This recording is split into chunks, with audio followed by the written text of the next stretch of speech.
Rick, we got a lot of other news and notes we want to hit. One of the other pieces of less than awesome news is our pal Matt Riddle is apparently going to be off TV for a bit. There's rumors that he's maybe had a wellness violation. We don't know any further details than that.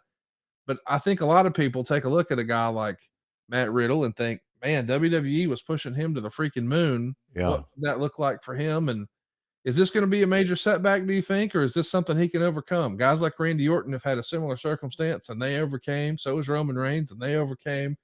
Do you expect the same from Matt Riddle? Well, give me an example. I heard that there was something going on, but what he failed what, a steroid test or what? I don't Well, know. I think it's just a wellness policy violation. Yeah. Is the whisper? I don't think they'll ever disclose exactly what it was. Huh. Uh, Well, it's just unfortunate he's not working for Eric. He'd been fine. He wouldn't have I even love had. He wouldn't have even had to take the test. That's so great. How many? How many I could drop some names, man.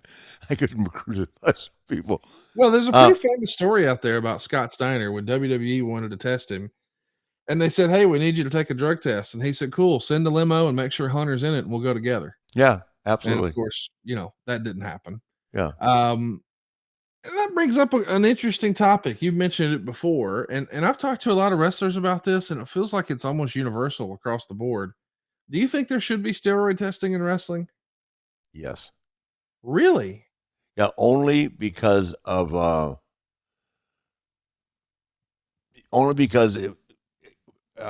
athletics, period. I mean, you can look at life. We don't understand.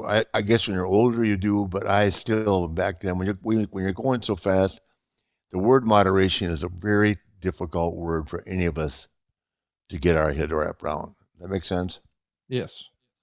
And moderation, if a guy, if you get this much with this much of a shot, maybe if I take double that, and then all of a sudden years later, you're finding out that you've done major damage to your heart, your liver, your kidneys. 1,000 examples of that. It's like, which I discuss all the time. I used to eat Xanax until I got into edibles that I just got involved in with 6 months ago. Yeah. And it worked, and they work. But you have to get off the Xanax gradually. You just kind of take one piece at a time. You get it's addictive. Like if I didn't take a Xanax the next day by noon, I'd be shaking. Right. So, but I've used the edibles to get off it, and I'm a lot better for it. But until they come up with an edible that's going to make me quit drinking, I'll be at the bar in about an hour.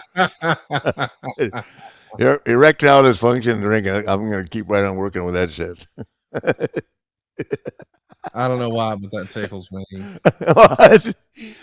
I do wish this though, and they're under contract. That's right.